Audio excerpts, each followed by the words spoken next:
Students, आज की इस इंग्लिश क्लास का हमारा टॉपिक है देयर। देयर और हेयर। हेयर मतलब यहाँ और देयर मतलब वहाँ। देखते हैं क्या रोल है इसका।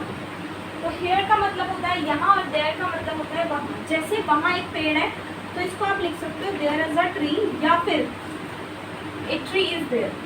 दोनों तरीके से लिख सकते हैं, कोई गलती नहीं है, कुछ भी फर्क नहीं पड़ेगा, ठीक है।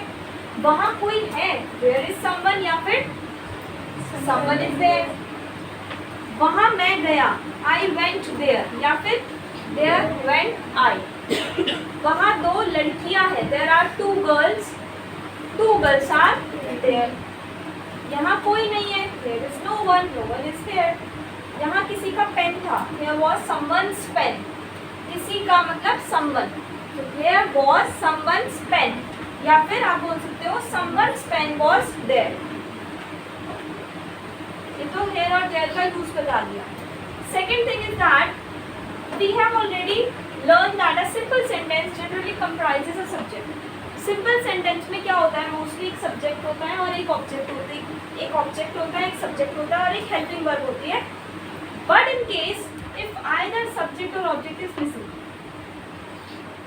लेकिन अगर कोई सेंटेंस है जिसमें या तो सब्जेक्ट नहीं दे रखा या फिर ऑब्जेक्ट नहीं दे रखा, तो आप क्या करोगे, एज अ सब्जेक्ट किसको यूज करोगे, देयर को यूज करोगे, ठीक है। जैसे एक राजा था, तो इसमें राजा मीन्स किंग हो गया, एक राजा, और ऑब्जेक्ट में कुछ भी नहीं है, ऑब्जेक्ट इज मिसिंग। तो आप इसको क्या करोगे, इसलिए हमें ऑब्जेक्ट की जगह पर देयर का यूज करना होगा। अगर आप अब किंग को ऑब्जेक्ट मानते हो तो सब्जेक्ट में देयर को लगाना पड़ेगा। देयर वाज अ किंग या a king was there, a king was there या फिर देयर वाज ए किंग। या यही नहीं, हम सब्जेक्ट की जगह पर देयर और ऑब्जेक्ट की जगह पर सब्जेक्ट लिख सकते हैं। तो मैंने अभी आपको बताया कि देयर वाज अ किंग या फिर a king was there, both are same.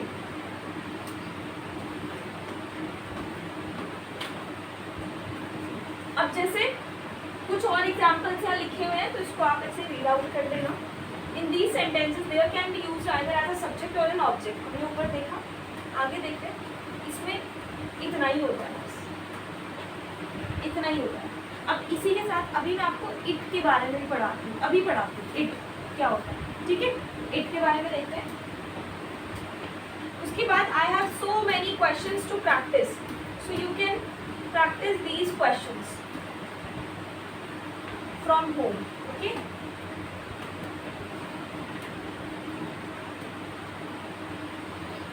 It वाला थोड़ा सा इससे थोड़ा बड़ा चैप्टर है, थोड़ा इम्पोर्टेंट भी है।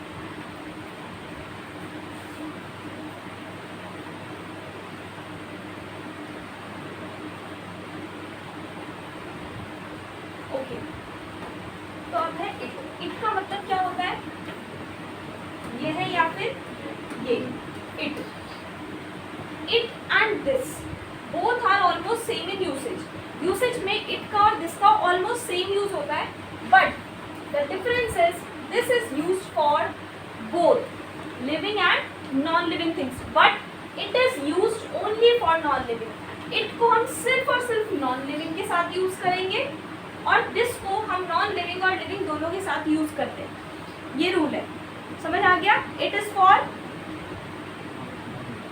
Non living only and this is for living and non living both. For example, ये एक पेन है, दिस इज अ पेन, सही है, क्योंकि पेन नॉन लिविंग है, दिस को तो हम यूज कर सकते हैं। और हम बोल सकते हैं it is a pen, this is love, it is love, ये भी सही है। लिविंग नॉन लिविंग ये तो कुछ ऐसा है नहीं, फीलिंग वाला वर्ड है। This is my friend Ram, ये सही है। It is my friend Ram, ये गलत है, क्योंकि Ram is a living being, so you can't use with it. तो जब भी आपको मैं कुछ लिखने के लिए देती हूँ, ध्यान रखना it is use only for non living things, चीजों के साथ आ जाएगा, ठीक है, ये ध्यान रखना। अच्छा, ये एक बहुत इंपॉर्टेंट रूल होता है, no sentence can start with any day. कोई भी सेंटेंस किसी डे से स्टार्ट नहीं हो सकता, जैसे Monday, Sunday, yesterday, etcetera. If I say today is Monday, it is an incorrect sentence. अगर मैं बोलती हूँ टुडे इज मंडे, एक गलत सेंटेंस होगा। रादर आई नीड टू से, मुझे क्या कहना चाहिए, इट इज मंडे टुडे, मतलब टुडे इज मंडे। टुडे को हमने सब्जेक्ट बना दिया, but today, tomorrow, yesterday, Monday, Sunday से कोई भी सेंटेंस स्टार्ट नहीं होता। तो हमें यहाँ पर कौन सा वर्ड यूज करना चाहिए, इट इज मंडे टुडे। अगर मैं बोलती हूँ टुडे इज माई बर्थडे, ये भी गलत है, तो मुझे क्या बोलना चाहिए, it is my birthday today. तो अब ये कैसे आपके एग्जाम में आ सकता है, आपके एग्जाम में ये उसमें आ सकता है कि इसमें बताओ कौन सा सेंटेंस सही है, कहाँ पे क्या मिस्टेक है, या फिर ये सेंटेंस दे देंगे और अंडरलाइन कर देंगे, टुडे गलत है, आई गलत है, इट गलत है, क्या गलत है, आपको लगेगा टुडे तो सही है, इसमें तो कुछ गलती नहीं है, और क्या मिस्टेक है, टुडे, कि टुडे वही सब्जेक्ट में नहीं आना चाहिए। ठीक है, राइट। कुछ एग्जाम्पल्स देखते हैं। कल छुट्टी थी, इट वॉज हॉलीडे यस्टरडे। आज मेरा जन्मदिन है, ये भी हमने किया, it is my birthday today. कल छुट्टी होगी, फ्यूचर की बात हो रही है, इट विल बी आ जाएगा, it will be holiday tomorrow. उस दिन कुछ खास था, it was something special that day. उस दिन मतलब दैट डे। परसों क्या था, what was it day before yesterday. कल रविवार था, इट वॉज संडे यस्टरडे। समझ आ गया इट का यूसेज।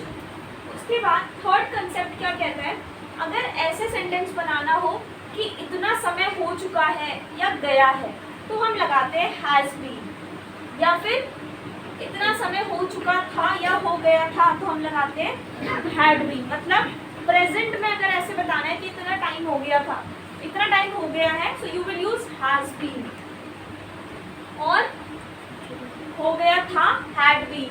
अब आप ये बोलो कि मैम इसमें हैव बीन तो है ही नहीं, अब हैव बीन क्यों होगा, इट के साथ क्या आता है, हैव थोड़ी आता है, हैज ही आता है, तो इसलिए हैज ही यूज करते हैं। जैसे 2 दिन हो गए हैं, तो इसको आप ट्रांसलेट कैसे करोगे, इट हैज बीन 2 days, क्या बोलोगे, it has been 2 days।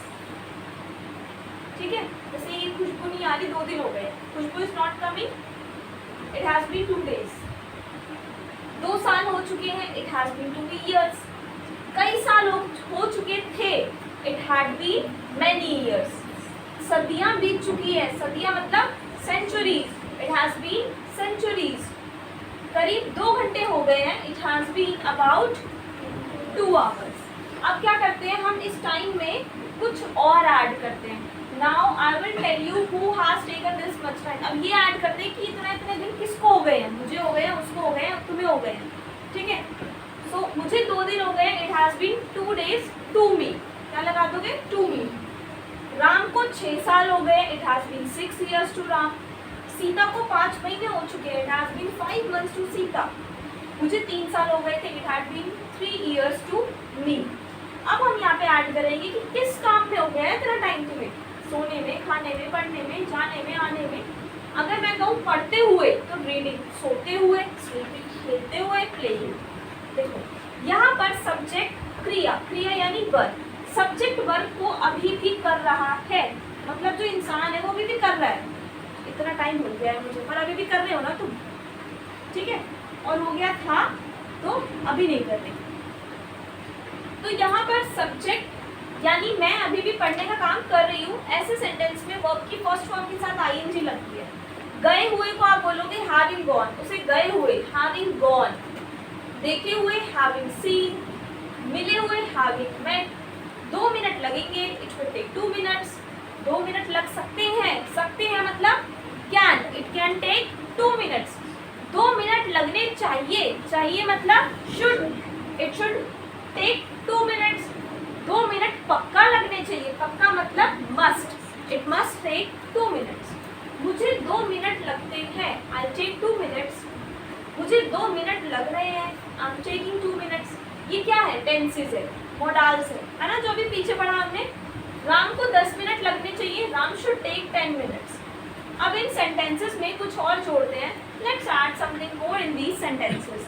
In sentences में कुछ और जोड़ते हैं, जैसे कि मिले हुए 2 दिन हो गए हैं, मिले हुए इतने मिनट हो गए। तो मिले हुए को आप बोलोगे टू मीट, आने में को बोलोगे टू कम, जाने में को टू गो, और पहुंचने में को टू रीच। फॉर एग्जाम्पल, पहुंचने में 2 मिनट लगते हैं, इट टेक्स 2 minutes टू